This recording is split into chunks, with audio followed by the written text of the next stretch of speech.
Buenas tardes, chicos. Vamos a continuar con la última parte de la clase de fisiología del músculo cardíaco. Y esta clase decidí separarla temáticamente porque estos fenómenos moleculares pues son más bien bioquímicos y ahora vamos a hablar de algunos componentes físicos que subyacen a la contracción normal del miocardio. Entonces nosotros recordamos que una sarcómera va a estar contenida entre dos líneas Z y va a permitir el intercalamiento de filamentos delgados con filamentos gruesos. ¿Y qué va a hacer esta interacción entre filamentos delgados y filamentos gruesos? Lo que va a permitir que se lleve a cabo el acercamiento entre dos líneas Z que va a inducir precisamente el fenómeno de contracción en el miocardio. Nosotros vamos a tener que cuando nosotros tomamos una sarcómera, esta la voy a dibujar así en verde, el grado de distensión que vaya a tener esta sarcómera o cómo va a cambiar, o sea, cómo pudiera pasar de este estado a este estado, o sea, el grado de distensión que tenga nuestra sarcómera va a determinar en gran medida la cantidad de tensión que va a acumular el miocardio.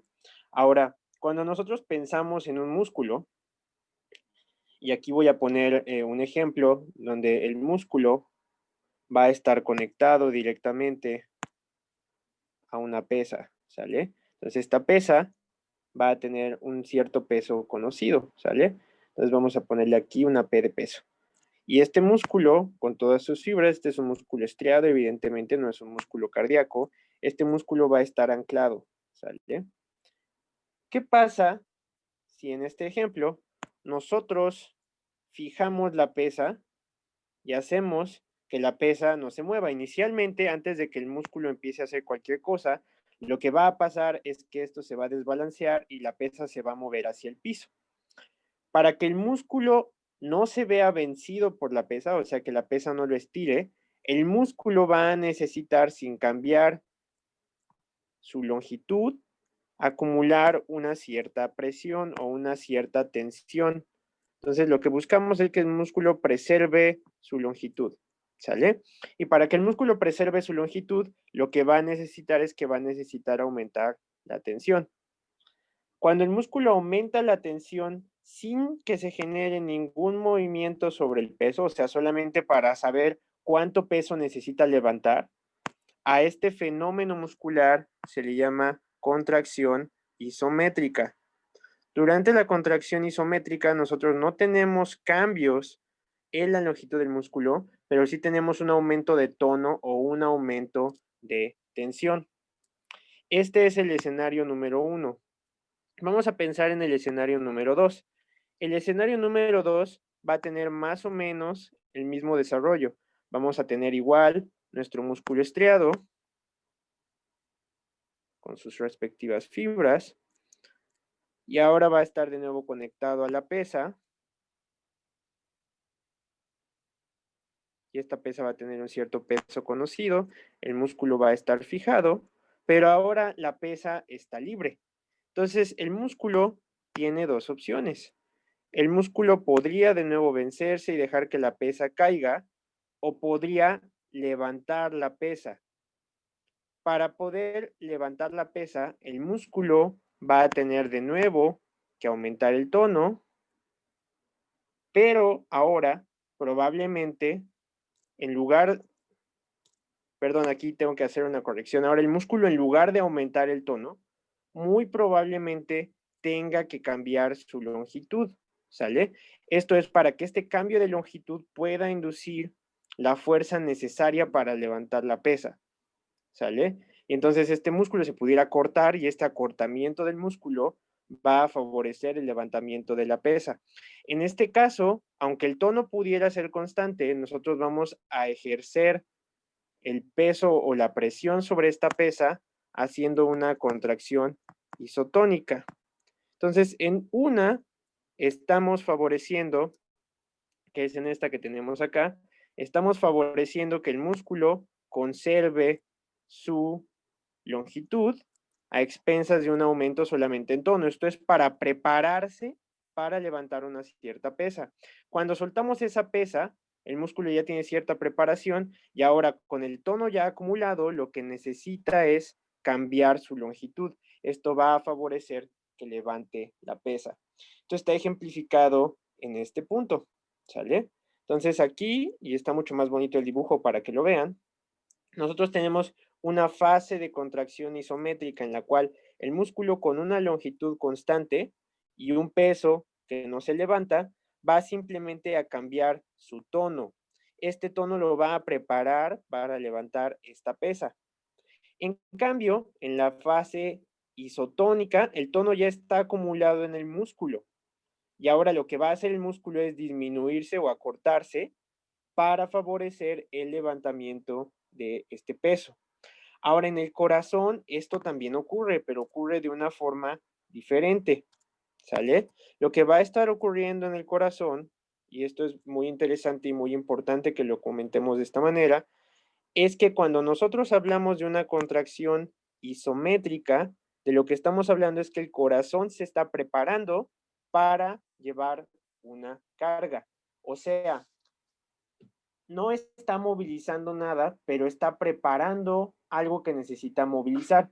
Entonces, en el corazón pues no va a ser pesas, el corazón va a necesitar movilizar algo que sin embargo sí tiene peso y es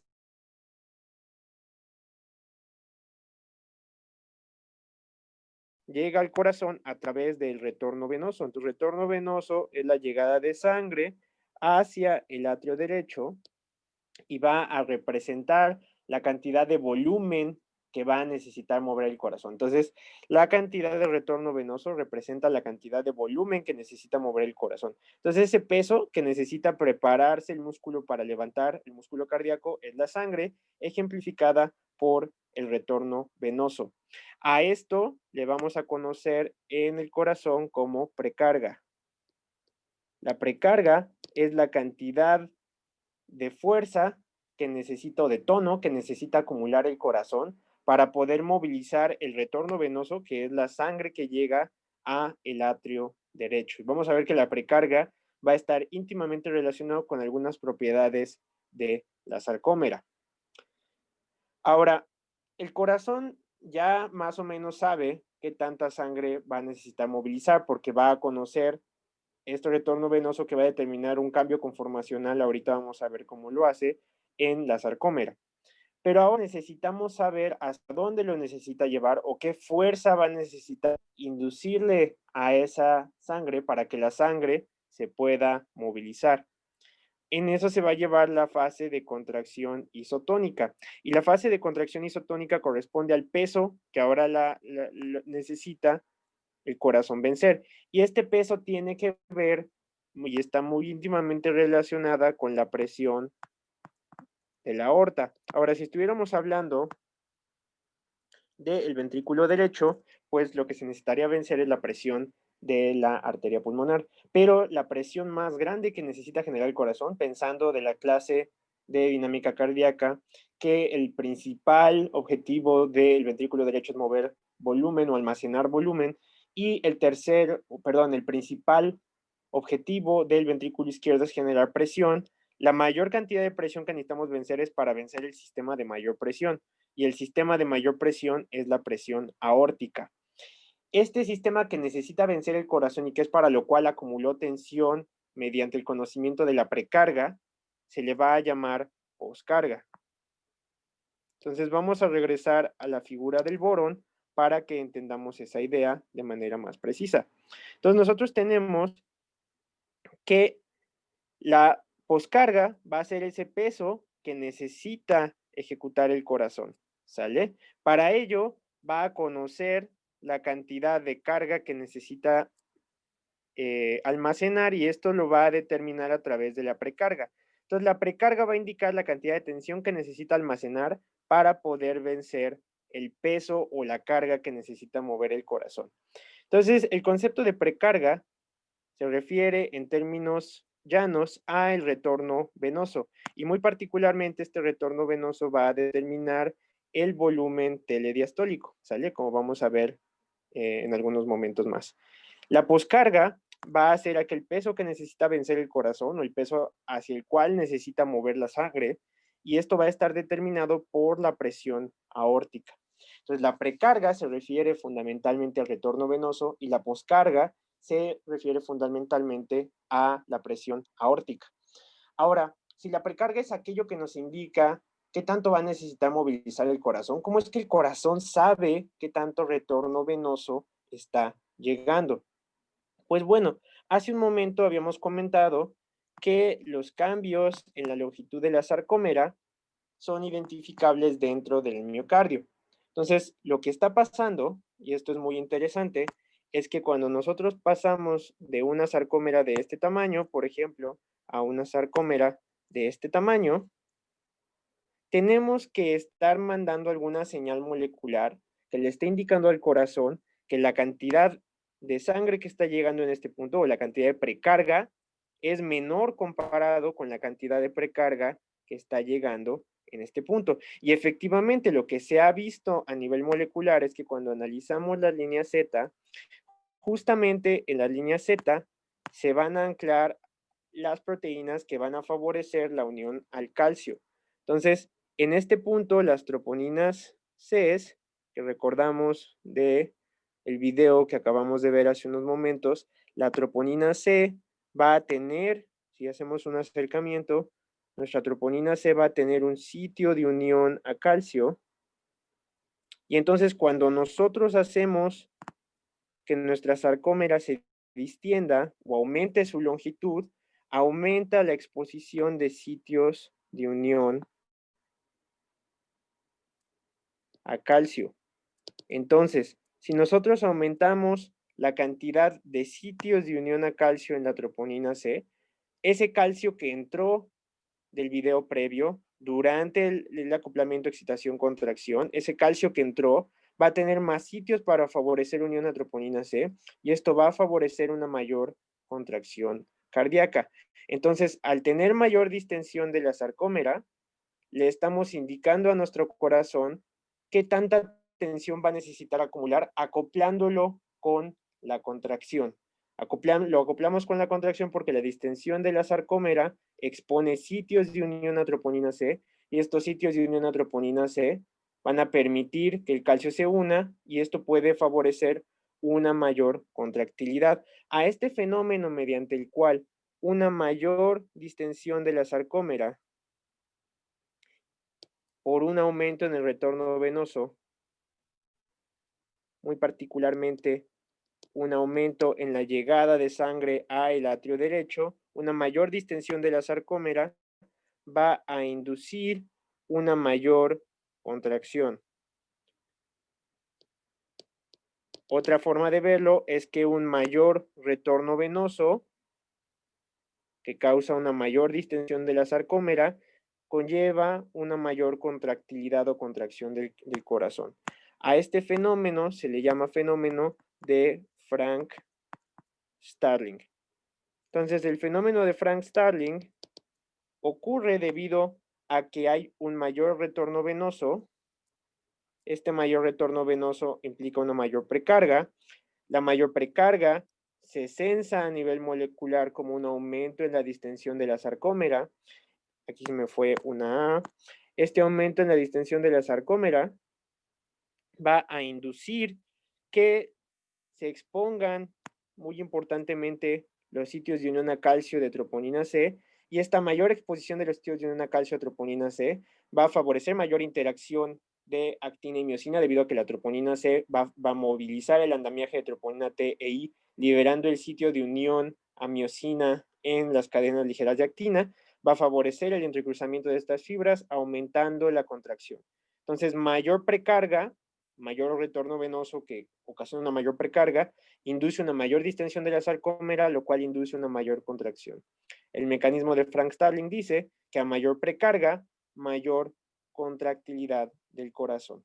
Y este es el fenómeno molecular que subyace a esta ley o a este fenómeno de Frank y Starling. Entonces, nosotros tenemos, para recapitular, dos fuerzas muy importantes que va a tener que vencer el corazón. La precarga, que va a estar determinada por el retorno venoso, que va a indicar la cantidad de tensión que necesita acumular el músculo para poder movilizar la sangre, y esta tensión se sensa por una distensión de la sarcómera, y la poscarga, que la poscarga es la cantidad de fuerza que necesita hacer el corazón para movilizar la sangre y vencer cierta fuerza. La fuerza que necesita vencer de manera muy importante es la presión aórtica, y entonces la presión aórtica determina la presión arterial. Entonces la poscarga nos va a indicar de manera muy importante la presión arterial. Y entonces, la presión arterial, perdón. Si nos regresamos aquí a las curvas de desempeño del corazón, esta es una curva que ejemplifica la ley de Starling. Nosotros estamos midiendo aquí la presión del atrio izquierdo, no del derecho, porque estamos midiendo en particular la función del ventrículo izquierdo. Entonces, ya habíamos visto que una mayor precarga se va a censar por un aumento en el retorno venoso. Entonces, mayor precarga lo que implica es mayor retorno venoso. Y este mayor retorno venoso va a inducir un aumento en la presión del atrio. Y entonces, más precarga implica más retorno venoso, lo cual aumenta la presión del atrio. Entonces, en este gráfico lo podemos ver como presión atrial izquierda. Entonces, aquí vamos a ver mayor presión atrial izquierda, y aquí vamos a ver que a mayor presión atrial izquierda aumenta la contractilidad. La contractilidad está medida en newtons e indica la fuerza con la que se contrae el corazón. Entonces esta gráfica es la gráfica normal cuando no hay estimulación simpática, que es esta de aquí abajo. Entonces lo que vemos es que conforme aumenta la presión del atrio izquierdo, o sea, conforme hay más precarga, va a haber un mayor trabajo de contractilidad. Y una de las cosas que va a hacer la estimulación simpática es que va a acentuar de manera muy notable este mecanismo. La estimulación simpática, entre los varios mecanismos que puede inducir, es que puede favorecer una mayor acumulación de calcio intracelular. Entonces ya vimos en la primera parte de esta clase que la acumulación de calcio intracelular favorece la contracción del miocardio. Entonces, cuando aumenta la presión ahora a mayor estimulación simpática, el impacto que va a tener sobre la contractilidad va a ser mayor. Entonces está mediado por receptores de tipo beta 1. Los receptores beta 1 activan aumentando a pKa, y ya habíamos visto que el aumento de pKa fosforila a fosfolambdan en la clase pasada, y la fosforilación de fosfolambdan aumenta la actividad de cerca. Cuando aumenta la actividad de cerca, la relajación se hace más rápida y esto va a favorecer una mejor contractilidad del corazón. Entonces, tenemos que el mecanismo de Frank Starling se explica cuando aumenta la presión del atrio por un mayor retorno venoso, implica una mayor precarga, más contractilidad del corazón. ¿Sale?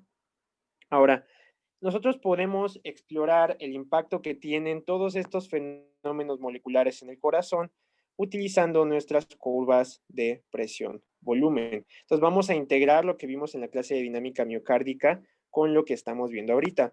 Vamos a recordar nuestra gráfica normal, presión contra volumen. Entonces recordamos que si iniciamos con la válvula mitral abierta, nosotros vamos a tener primero nuestra fase de llenado rápido y nuestra fase de llenado lento, que va a tener un cambio importante en el volumen. Se cierra nuestra válvula atrioventricular, ya sea la tricuspidia o la mitral, dependiendo de si estamos en el ventrículo izquierdo o en el derecho. Después vamos a tener la fase de contracción isovolumétrica, lo cual va a aumentar drásticamente la presión hasta que se abre la válvula semilunar. Si estamos en el ventrículo izquierdo, sería la válvula aórtica. Si estamos en el ventrículo derecho, sería la válvula pulmonar. Y esto va a favorecer una fase de eyección rápida, seguido por una fase de eyección lenta, hasta que se cierre nuestra válvula semilunar. Y eso vaya después a necesitar que la presión acumulada disminuya durante la relajación isovolumétrica. Entonces, esta es nuestra curva presión-volumen normal. Y nada más me gustaría que todos recordáramos que la distancia o el volumen que nosotros estamos viendo aquí correspondía al volumen latido o al volumen sistólico. Y nada más recordar que volumen sistólico es igual al volumen telediastólico, y el volumen telediastólico es todo este volumen de aquí hasta el final de la diástole. Entonces, volumen telediastólico menos volumen telesistólico. Y que el volumen telesistólico, recordar que esta es la diástole y esta es la sístole en una curva presión-volumen. Entonces, el volumen telesistólico es el volumen que queda al final de la sístole, que es este punto, ¿sale? Entonces, este es el volumen sistólico y nos indica la cantidad de volumen que sale durante un latido cardíaco.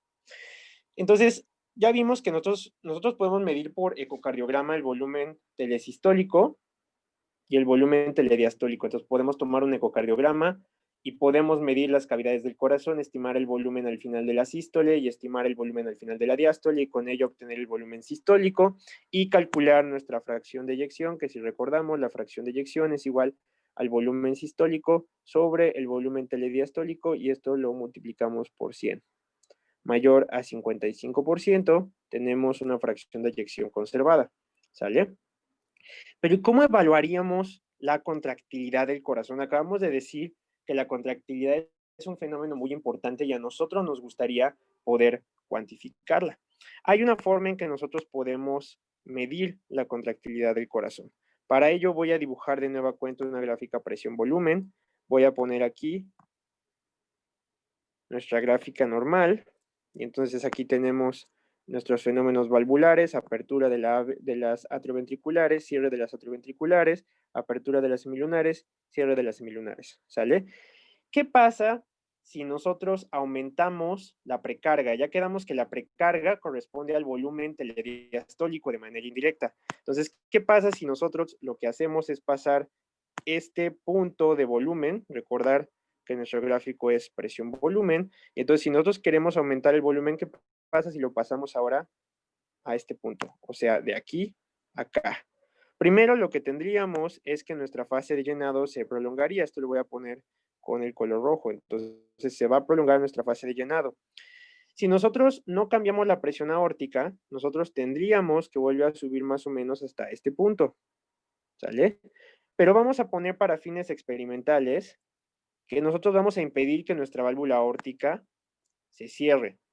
Entonces, teóricamente, nosotros podríamos tener en la contracción isovolumétrica un aumento pues casi indefinido de la presión. Sin embargo, debe de existir un máximo. Entonces, para encontrar ese máximo, lo que nosotros tenemos que hacer es hacer un gráfico de toda esta curva.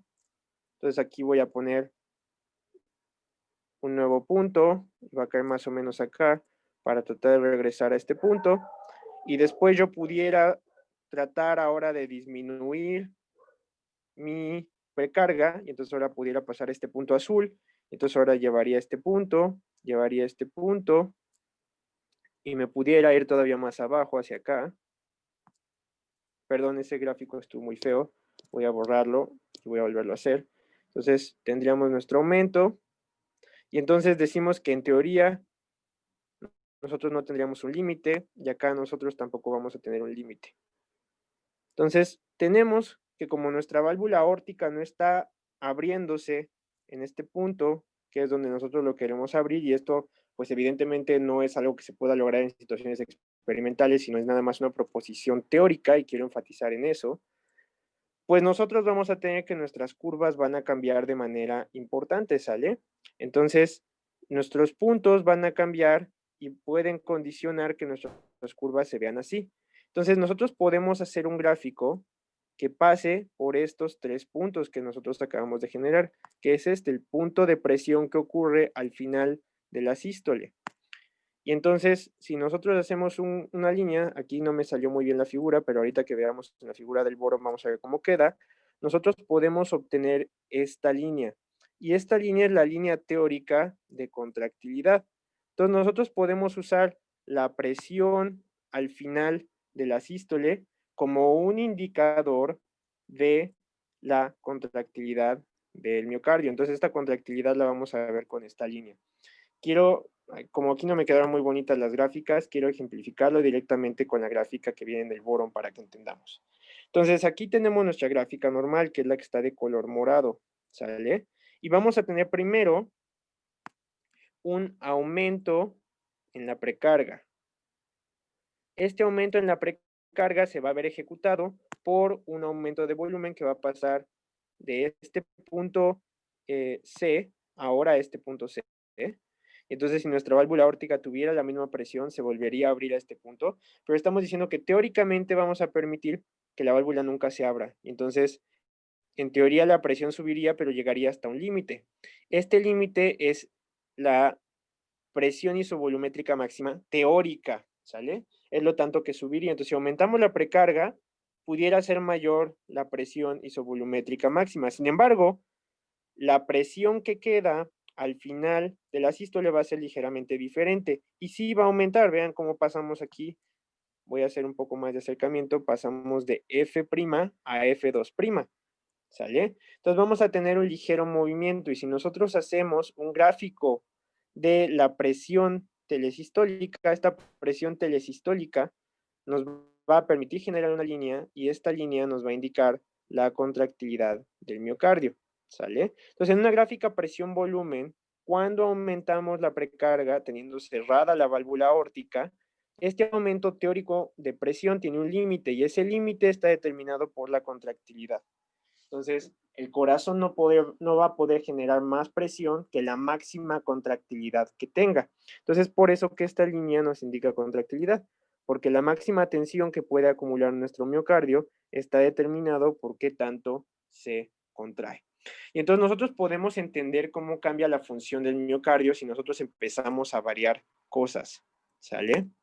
Entonces, voy a dibujar de nuevo mi curva presión-volumen, presión versus volumen, y lo que voy a tener es primero una gráfica, ¿sale? Y entonces esta gráfica va a tener una contractilidad teórica, que va a ser esta línea azul, y ahora lo que yo digo es que quiero disminuir la contractilidad. Entonces la pendiente, esta pendiente, que acuérdense que de sus clases de matemáticas, la pendiente es los cambios en X por los cambios en Y, ahora yo voy a disminuirla, ¿sale? Entonces voy a pasar de esta línea a una línea que esté más acostada, que la pendiente esté menos pronunciada. Entonces voy a pasar de acá a acá, ¿sale? Y entonces si yo estoy teniendo cambios o una disminución de la contractilidad, asumiendo que mi poscarga y mi precarga se quedan exactamente iguales, pues vamos a ver qué pasa. Entonces, en la curva verde yo la voy a empezar a dibujar un poco de manera diferente, ¿sale? Pero entonces ahora, a una misma poscarga, nosotros vamos a tener, no quedó muy bien dibujada la línea roja y entonces eso no me va a permitir hacer el punto que yo quería hacer. Entonces me voy a mover a un punto menos pronunciado. Me voy a mover acá, ¿sale? Entonces pasamos de acá a acá. Y entonces tenemos una disminución de la poscarga y entonces tenemos nuestro llenado normal.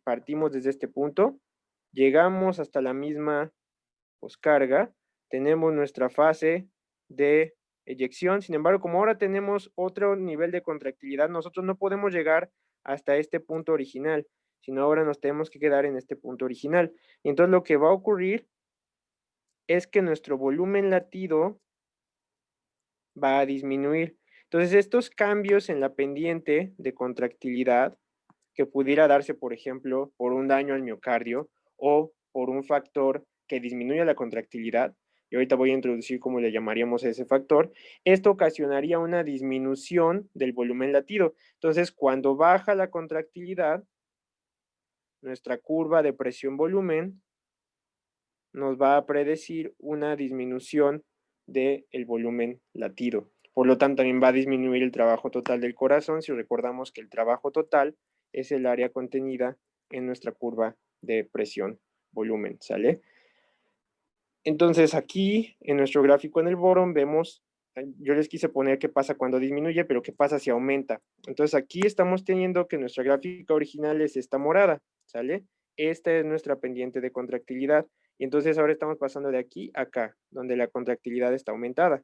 Entonces, cuando aumenta la contractilidad a una misma poscarga, lo que tenemos es que a cierto volumen telediastólico ahora va a aumentar la eyección y como va a aumentar la eyección, va a disminuir nuestro volumen telesistólico. El volumen telesistólico original estaba de aquí a acá y ahora con la mayor contractilidad que está dada por esta línea, ahora va a llegar nada más hasta acá.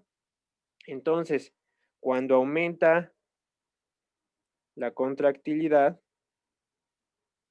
nosotros vamos a tener un aumento del volumen sistólico o del volumen latido, inicialmente por una disminución del volumen telesistólico, ¿sale?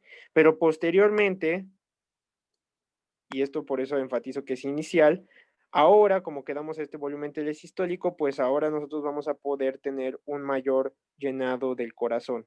Y esto eventualmente va a llevar a un mayor volumen telediastólico. Entonces, esto va a también permitir que la fracción de eyección se pueda mantener constante, aumentando el volumen telediastólico. ¿Sale? Ahora vamos a ver otros escenarios. Este escenario fue un cambio de contractilidad. Pasamos de menor contractilidad a mayor contractilidad. Ahora vamos a ver qué pasa si aumento la precarga. Recordemos que la precarga es el volumen que llega al corazón.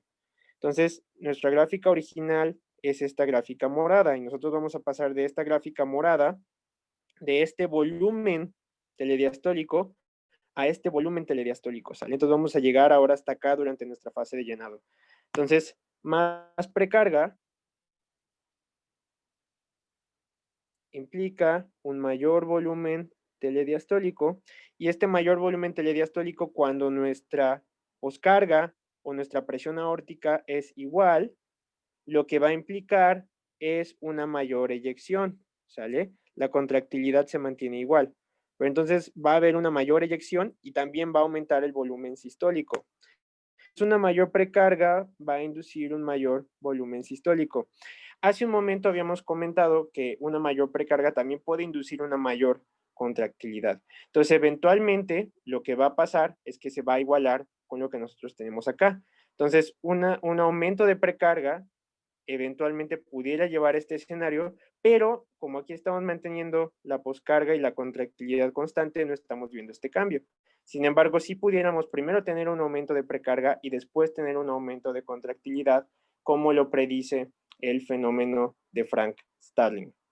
Vamos a ver un último escenario en el cual ahora lo que vamos a aumentar es la poscarga. Entonces, la poscarga es la presión de la aorta, ¿sale? Entonces, así como en la precarga lo que cambiamos fue el volumen, aquí, con la poscarga lo que vamos a cambiar es la presión. Entonces, ahora vamos a pasar de nuestra poscarga que estaba aquí en el punto D a esta poscarga que está en este nuevo punto D. Entonces, empezamos fase de llenado, que es la diástole, llegamos a nuestro volumen telediastólico, no cambia porque la precarga fue constante, y ahora nuestra poscarga de ir acá, ahora tenemos que llegar hasta acá.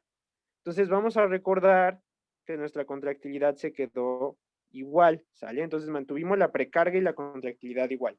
Entonces, dada una misma contractilidad, va a pasar lo que vimos en nuestro escenario cuando no abríamos nuestra aorta. Lo que va a pasar es que cuando aumenta la poscarga, y esto lo podemos ver acá, un aumento de poscarga va a inducir que a una misma contractilidad no pueda salir tanta sangre. Y entonces el volumen sistólico también disminuye. Entonces, cuando aumenta la poscarga,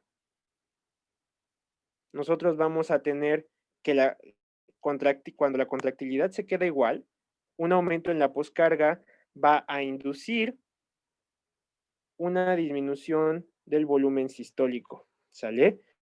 ¿Esto por qué? Porque el corazón ahora necesita vencer a más presión y con una misma contractilidad, esa cantidad de energía acumulada sobre la sangre pues va a ser menor y va a impedir que saque más sangre. Entonces el costo de esto es que el volumen sistólico va a pasar de esta flecha verde a esta flecha amarilla, induciendo por tanto una reducción del volumen sistólico.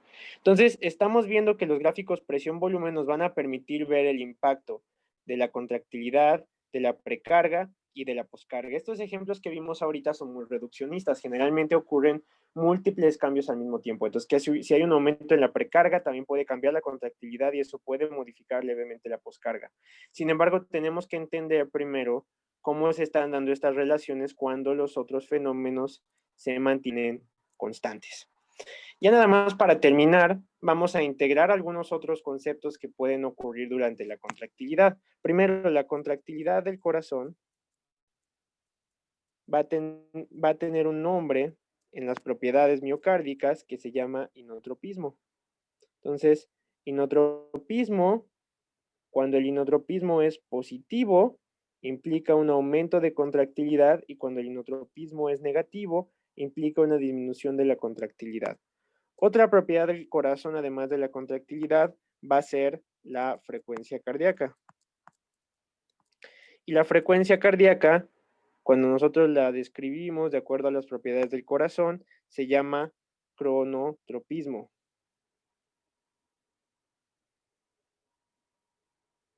Entonces, el cronotropismo nos va a hablar de la velocidad con la que se despolariza el nodo sinoatrial, que es lo que determina la frecuencia cardíaca, ¿sale? Y entonces vamos, así como existe el inotropismo positivo y negativo, existe el cronotropismo, perdón, hace un momento creo que dije inotropismo, pero entonces es el cronotropismo el que se refiere a la velocidad de despolarización del nodo SA, y un cronotropismo positivo implica un aumento de la frecuencia cardíaca y un cronotropismo negativo implica una disminución de la frecuencia cardíaca. Entonces existe un fenómeno miocárdico que se llama fenómeno de Bowditch, que en otros libros se conoce como fenómeno de la escalera. El fenómeno de Bowditch o fenómeno de la escalera dice que cuando aumenta la frecuencia cardíaca, nosotros vamos a tener un aumento en la contractilidad. Entonces, ya nada más para acabar la clase, yo les voy a explicar muy brevemente cómo es que esto está pasando. Entonces, cuando aumenta la frecuencia cardíaca, nosotros vamos a tener que las despolarizaciones en el nodo SA se van a hacer más frecuentes. Entonces, cuando aumenta la frecuencia cardíaca, aumenta la despolarización del nodo SA. Ya habíamos quedado que eso era el cronotropismo positivo, más despolarización del nodo SA. ¿Sale? Entonces, si nuestro nodo SA se está despolarizando más, una de las consecuencias fisiológicas de este fenómeno es que va a aumentar la entrada de iones de sodio al interior de la célula. Y entonces vamos a ver qué está pasando en nuestra célula miocárdica. Voy a dibujar de nuevo nuestra célula pantalonada. Voy a hacer un acercamiento. Y entonces estamos teniendo que nuestra concentración de sodio intracelular está aumentando. Esta concentración de sodio intracelular va a interactuar con un transportador en la membrana. Este transportador ya lo habíamos mencionado brevemente en el primer video de esta clase y se llama NCX. Habíamos hablado de que NCX es un antiportador y que dependiendo la dirección del gradiente pudiera meter o sacar sodio y en la dirección contraria meter o sacar calcio. Entonces, si aumenta el sodio intracelular, ahora el gradiente va a ser que va a favorecer la salida del sodio. Entonces, nuestro transportador NSX ahora lo que va a ocasionar es la salida de sodio, ¿sale? Y entonces, si va a salir sodio, va a entrar calcio, ¿sale? Y entonces, estas despolarizaciones sostenidas que inducen un aumento de la concentración de sodio intracelular van a inducir que NSX saque sodio y meta calcio. El resultado neto de esta mayor despolarización va a ser un aumento en la concentración del calcio intracelular. Y ya hablamos en la clase pasada que el aumento del calcio intracelular induce una mayor contracción. ¿Sale? Entonces voy a repetir el mecanismo. Fenómeno de Bowditch o de la escalera implica que un aumento en la frecuencia cardíaca induce un aumento en la contractilidad del corazón. Esta mayor frecuencia cardíaca o cronotropismo positivo induce inotropismo positivo. ¿Cómo es que el cronotropismo positivo induce inotropismo positivo? Bueno, cronotropismo positivo o aumento de la frecuencia cardíaca implica un aumento en la despolarización del nodo SA. La mayor despolarización del nodo SA ocasiona que en los miocitos ventriculares y atriales, que dependen más que nada de sodio para iniciar su potencial de acción, van a tener un aumento en la concentración de sodio intracelular por el aumento de la frecuencia cardíaca, que implica un aumento en la despolarización del nodo SA. Este aumento en la concentración de sodio intracelular hace que NSX tenga un gradiente para sacar sodio, pero como es un antiportador, solamente puede sacar sodio si mete calcio. Este calcio que va a empezar a meter NSX va a aumentar la concentración de calcio intracelular. Esto ya vimos que si aumenta el calcio intracelular va a favorecer la liberación de calcio inducida por calcio y esto se da debido a que la entrada de calcio activa al canal de rianodina del retículo sarcoplásmico y libera más calcio. Entonces, el efecto neto va a ser un aumento sostenido del calcio intracelular, más contracción. ¿Sale? Entonces, acabamos de ver dos fenómenos. El fenómeno de Bowditch, que implica que un aumento de la frecuencia cardíaca induce mayor contractilidad, y en la lámina pasada vimos el fenómeno de Frank-Starling. El fenómeno de Frank-Starling subyace al concepto de precarga. Mayor precarga, que está determinada por un mayor retorno venoso, causa mayor distensión de la sarcómera.